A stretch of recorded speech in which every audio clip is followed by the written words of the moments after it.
سال ہا سال تک، صدیوں تک مسلمانوں کی جو حکومتیں رہی ہیں وہ خلافت کہلاتی تھی. خلافت راشدہ سب سے اعلیٰ، اس کے بعد پھر خلافت بنو امیہ، خلافت بنو عباس، خلافت اندلس، اور پھر بالآخر خلافت عثمانی جس کا مرکز ترکی تھا، وہاں پر ایک خلیفہ ہوا کرتا تھا. یہ ساری خلافتیں جتنی بھی تھیں اس میں بے شمار قومیتیں، عربی بولنے والے اس میں، ترکی بولنے والے اس میں، فارسی بولنے والے اس میں، اور نہ جانے کتنی زبانیں. یہ خلافت عثمانیہ جو تھی یہ اس میں یوں سمجھو کہ تقریباً آدھی دنیا پر اس کی حکومت، سارے ممالک اس کے ذریعے لگے تھے.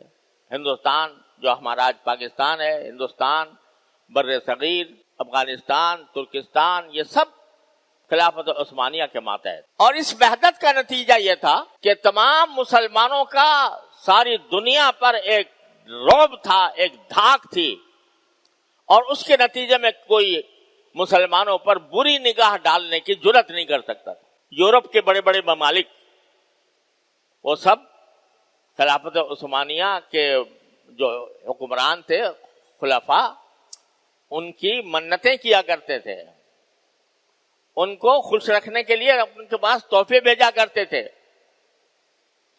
یہ اتنی بڑی سلطنت اس وقت قائم تھی.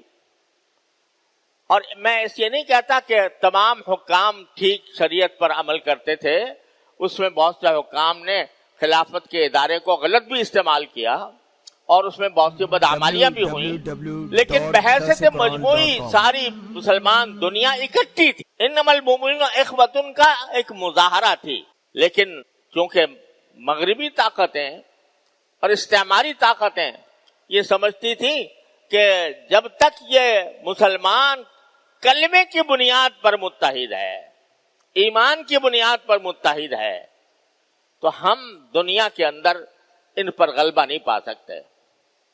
لہذا انہوں نے اس اتحاد کو توڑنے کے لیے جان توڑ کوششیں کی اور سازشیں تیار کی، اور ان سازشوں کے نتیجے میں خلافت عثمانیہ جو مسلمانوں کے اتحاد کی ایک عظیم علامت تھی، اس کو ٹکڑے ٹکڑے. اور افسوس ہے کہ یہ ٹکڑے ٹکڑے کوئی دشمن نہیں کر سکتا تھا. ہمارے اندر ہی، مسلمانوں کے اندر ایسے لوگ پیدا کیے جو اس خلافت عثمانیہ کے زوال کا باعث بنے اور جو خلافت عثمانیہ کے منکر بنے.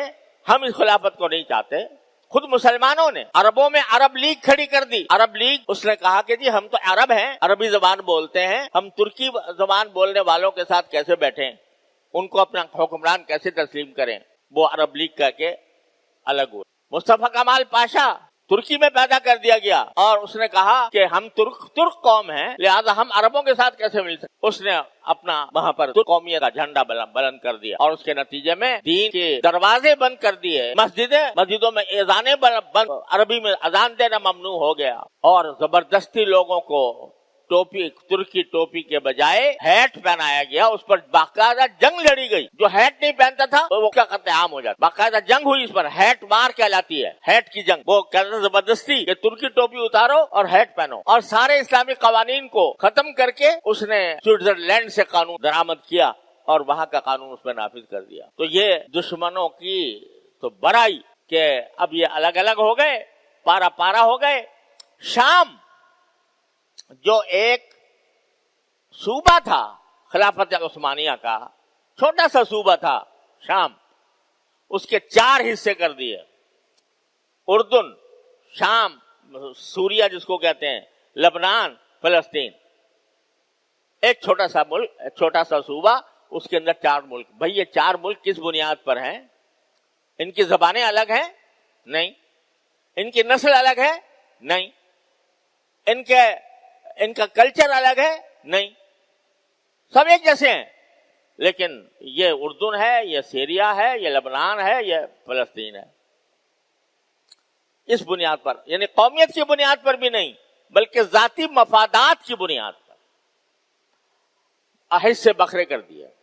ایک بھائی کو اردن میں بٹھا دیا، ایک بھائی کو عراق میں بٹھا دیا.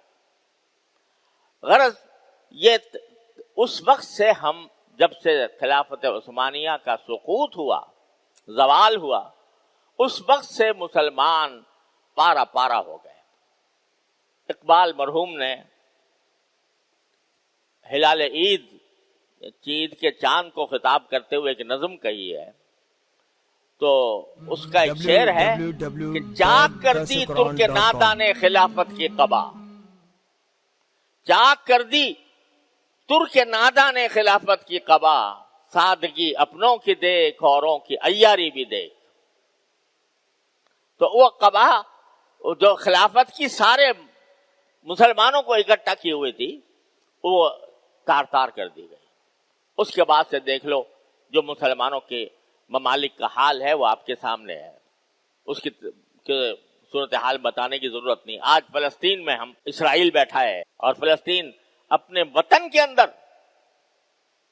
اندر اجنبی ہیں، باہر سے آنے والے جنہوں نے مذہب کی بنیاد پر، یہودیت کی بنیاد پر اسرائیل کی سلطنت قائم کی، وہ بالادست ہیں اور ہم زیر نگی ہیں. یہ صورتحال سارے دنیا میں مسلمانوں کی جو پیدا ہوئی وہ خلافت عثمانیہ کے زوال سے ہوئی، اس کے سقوط سے. کیونکہ اخوت کا معیار وہ دین نہ رہا، اسلام نہ رہا، ایمان نہ رہا، بلکہ قومیتیں ہوں.